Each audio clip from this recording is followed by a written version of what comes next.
Test 2. You will hear a number of different recordings, and you will have to answer questions on what you hear. There will be time for you to read the instructions and questions, and you will have a chance to check your work. All the recordings will be played once only. The test is in 4 sections. At the end of the test, you will be given 10 minutes to transfer your answers to an answer sheet. Now turn to Section 1.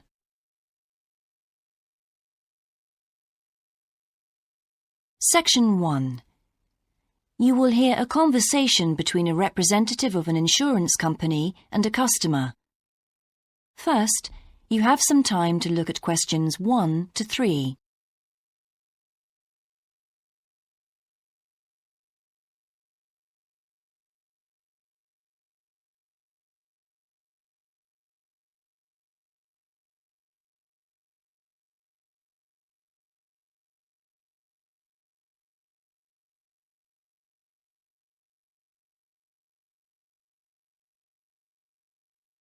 You will see that there is an example that has been done for you. On this occasion only, the conversation relating to this will be played first.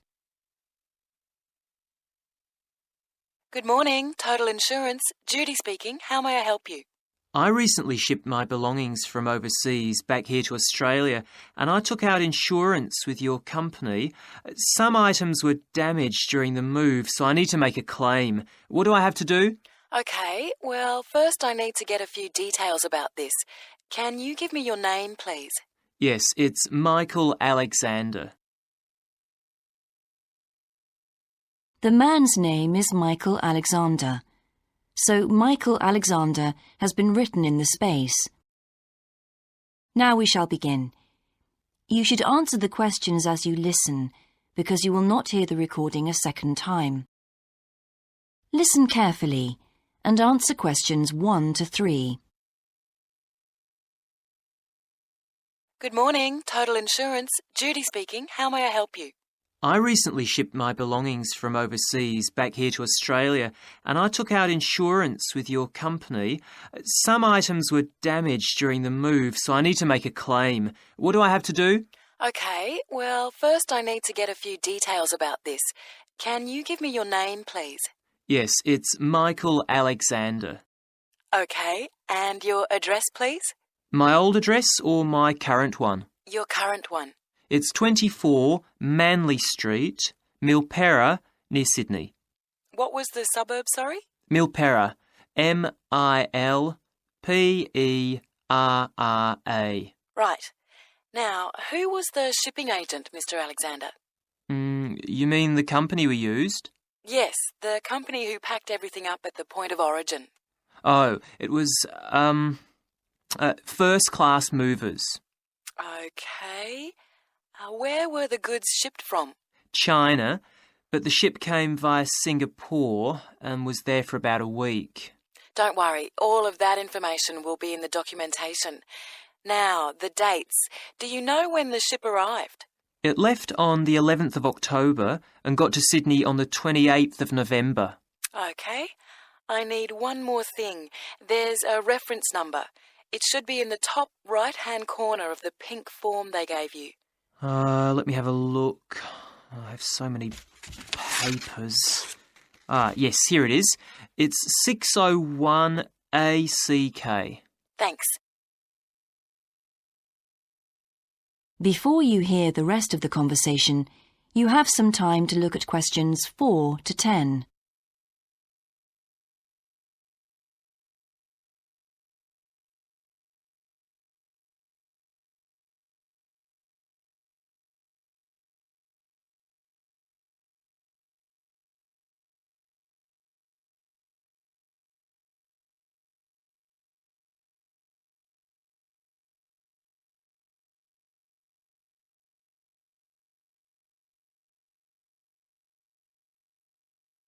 Now listen and answer questions 4 to 10.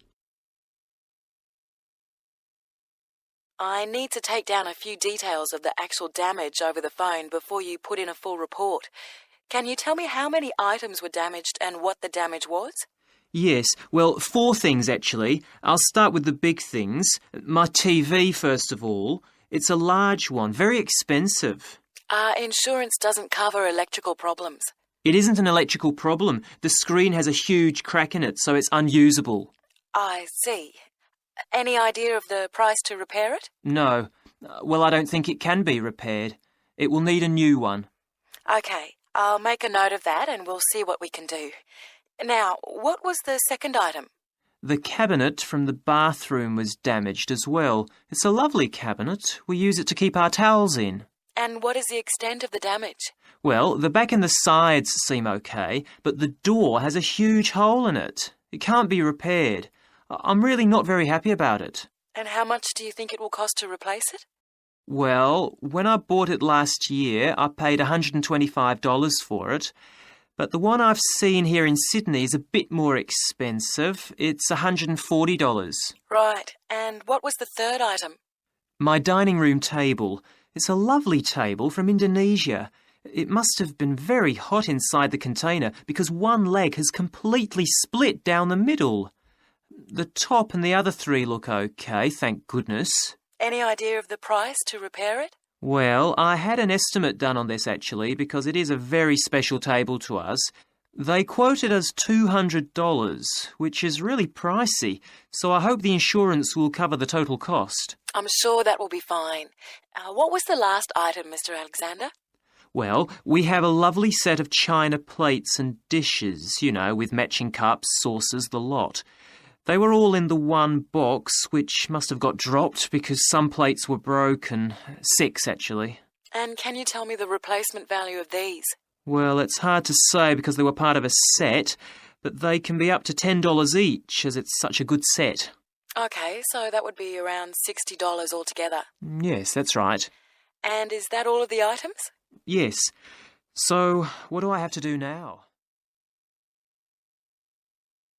That is the end of section 1. You now have half a minute to check your answers.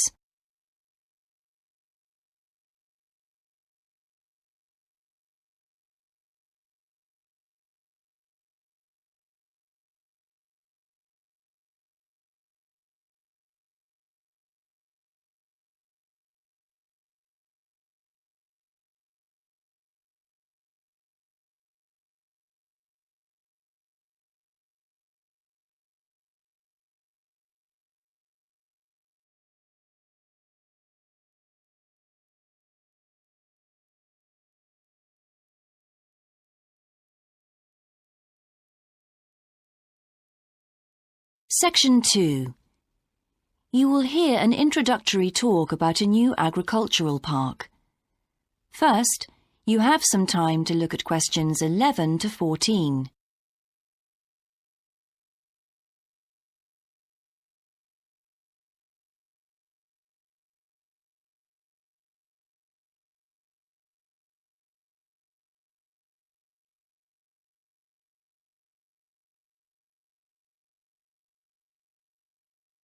Now listen carefully and answer questions 11 to 14.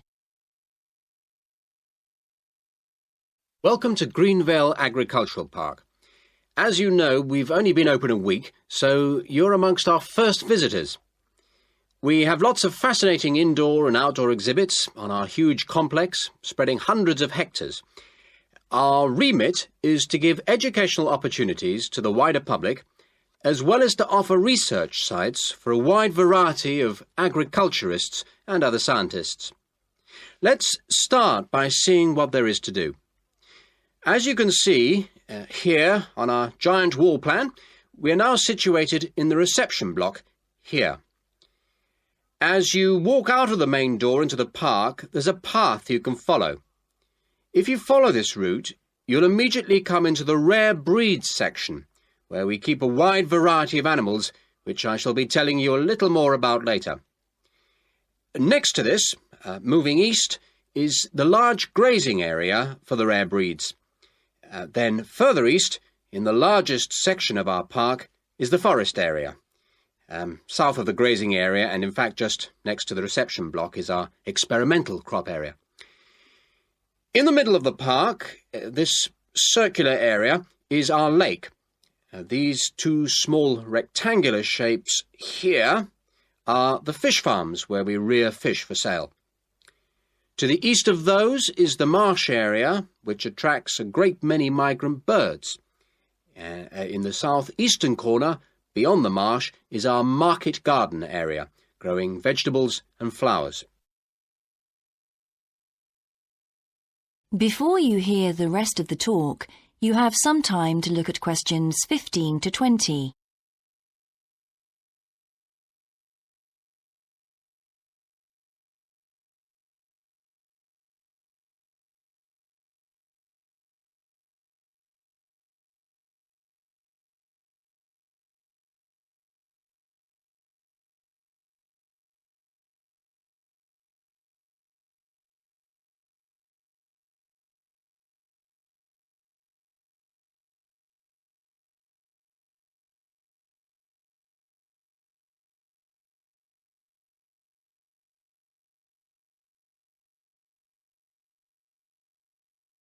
Now listen and answer questions 15 to 20.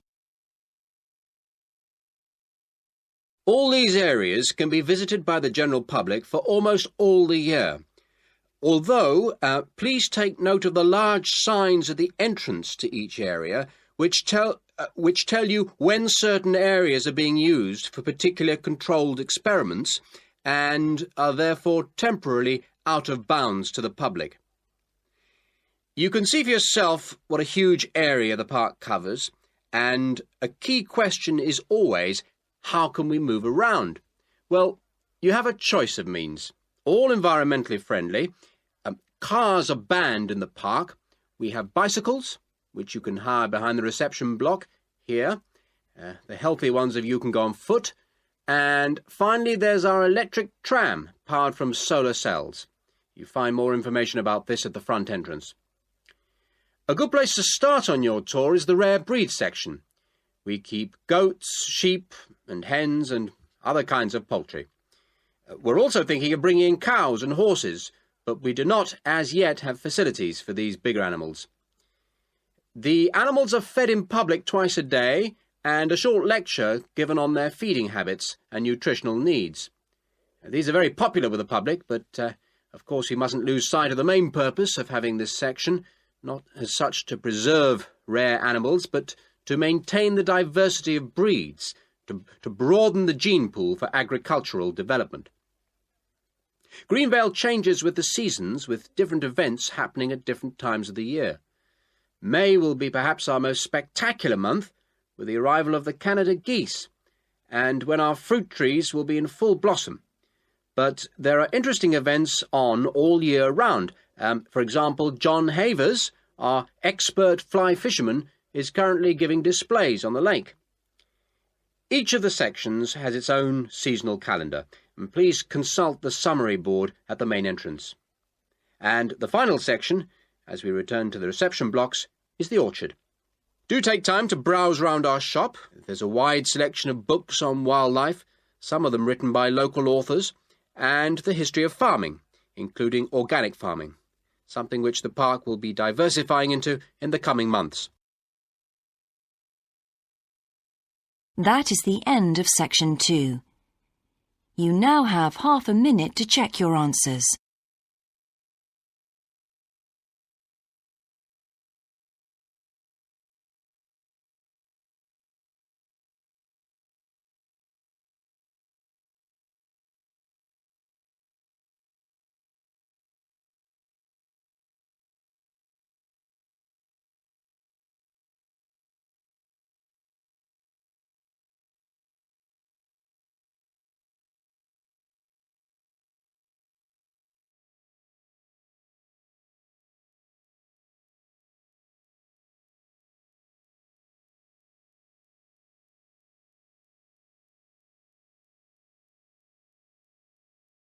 Section 3.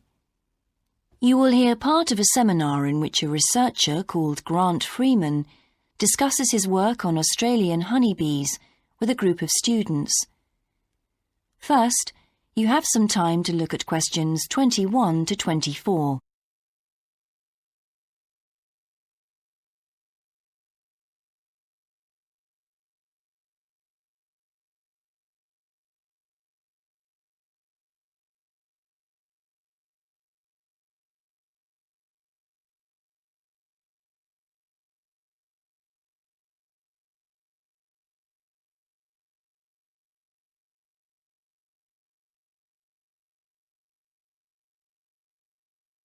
Now listen carefully and answer questions 21 to 24.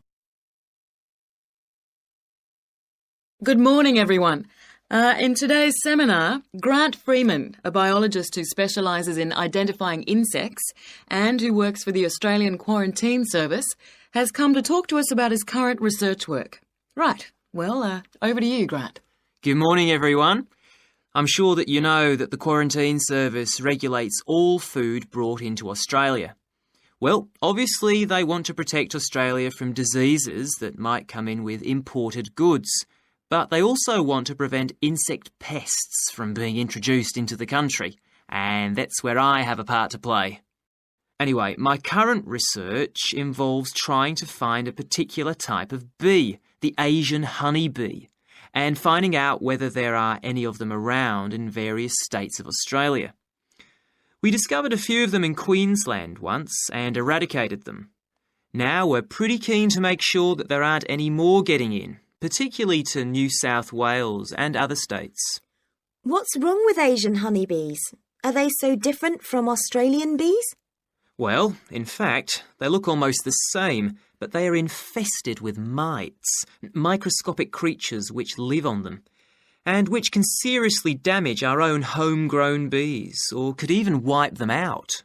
Well, what would happen if Australian bees died out?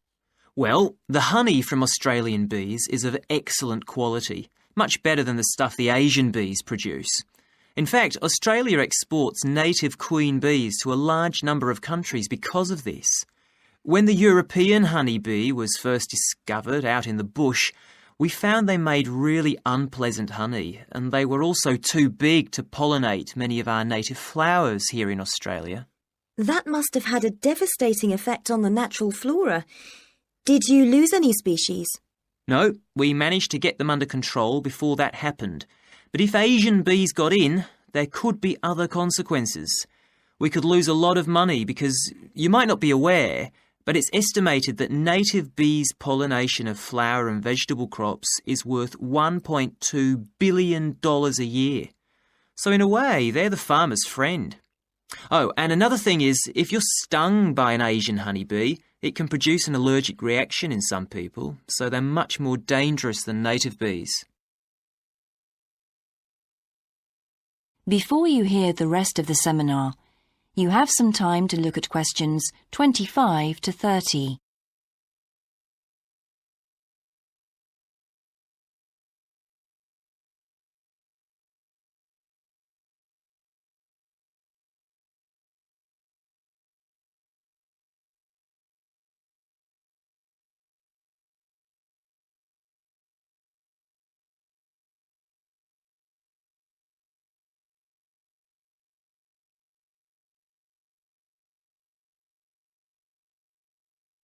Now listen and answer questions 25 to 30. How will you know if Asian bees have entered Australia? We're looking at the diet of the bird called the rainbow bee-eater. The bee-eater doesn't care what it eats as long as they're insects. But the interesting thing about this bird is that we are able to analyse exactly what it eats, and that's really helpful if we're looking for introduced insects. How come? Because insects have their skeletons outside their bodies, so the bee-eaters digest the meat from the inside. Then they bring up all the indigestible bits of skeleton, and of course the wings, in a pellet, a small ball of waste material which they cough up. That sounds a bit unpleasant. So how do you go about it? In the field, we track down the bee-eaters and find their favourite feeding spots, the places where the birds usually feed. It's here that we can find the pellets. We collect them up and take them back to the laboratory to examine the contents. How do you do that? The pellets are really hard, especially if they've been out in the sun for a few days. So, first of all, we treat them by adding water to moisten them and make them softer. Then we pull them apart under the microscope. Everything's all scrunched up, but we're looking for wings, so we just pull them all out and straighten them. Then we identify them to see if we can find any Asian bee wings. And how many have you found? So far, our research shows that Asian bees have not entered Australia in any number. It's a good result and much more reliable than trying to find live ones as evidence of introduced insects. Well, that's fascinating. Thank you, Grant, for those insights. I hope that you might inspire some of our students here to conduct some similar experiments. That is the end of section 3. You now have half a minute to check your answers.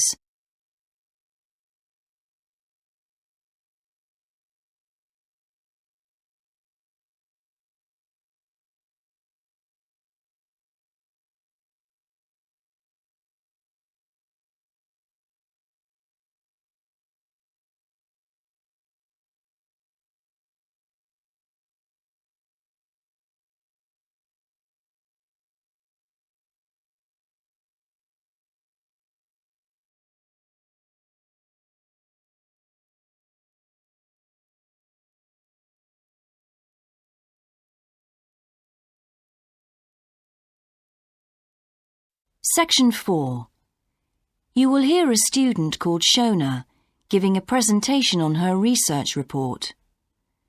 First, you have some time to look at questions 31 to 40.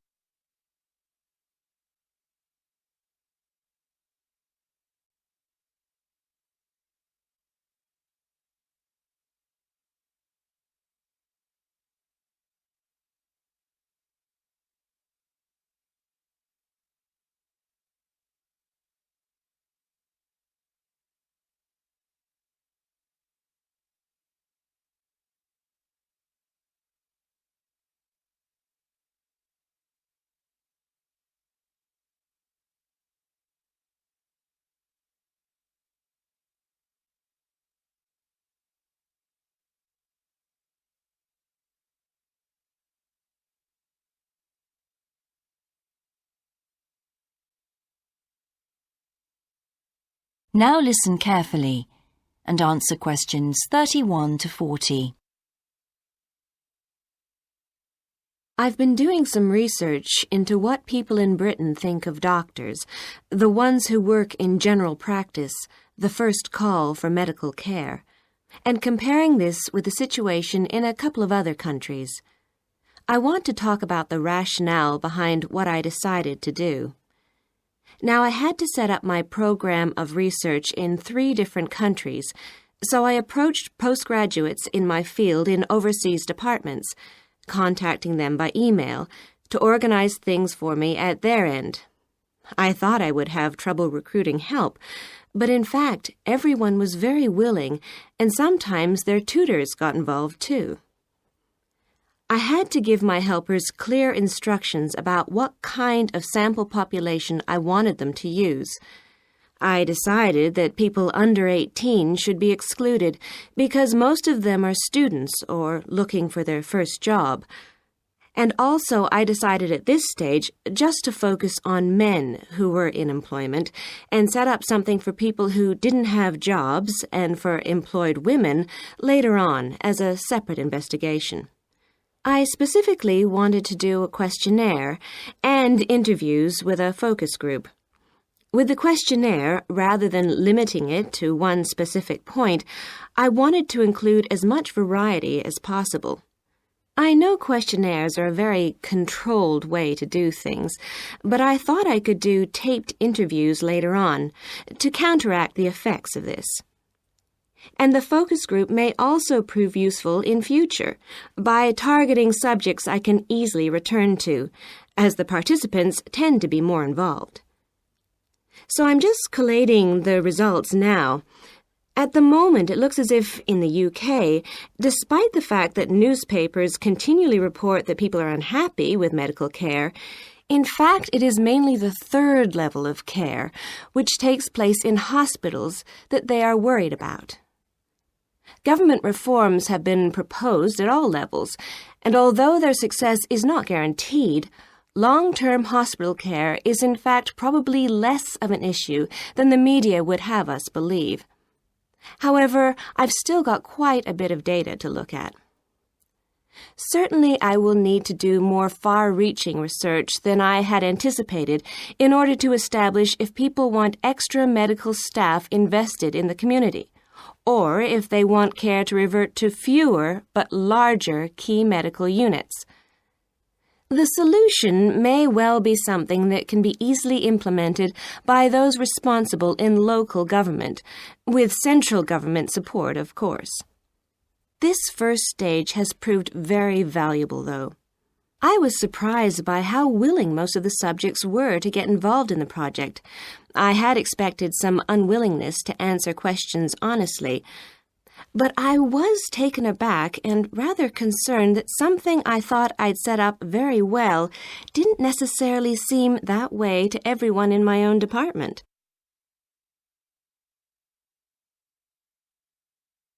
I thought you might also be interested in some of the problems I encountered in collecting my data. There were odd cases that threw me. One of the subjects, who I had approached while he was out shopping in town, decided to pull out when it came to the second round. It was a shame, as it was someone who I would like to have interviewed more closely. And one of the first-year students I interviewed wanted reassurance that no names would be traceable from the answers. I was so surprised, because they think nothing of telling you about themselves and their opinions in seminar groups. Then one of the people that I worked with got a bit funny. The questions were quite personal, and one minute he said he'd do it, then the next day he wouldn't. And in the end, he did do it. It's hard not to get angry in that situation, but I tried to keep focused on the overall picture in order to stay calm. The most bizarre case was a telephone interview I did with a teacher at a university in France. He answered all my questions in great detail, but then when I asked how much access he had to dangerous substances, he wouldn't tell me exactly what his work involved. It was a real eye-opener. That is the end of section 4. You now have half a minute to check your answers.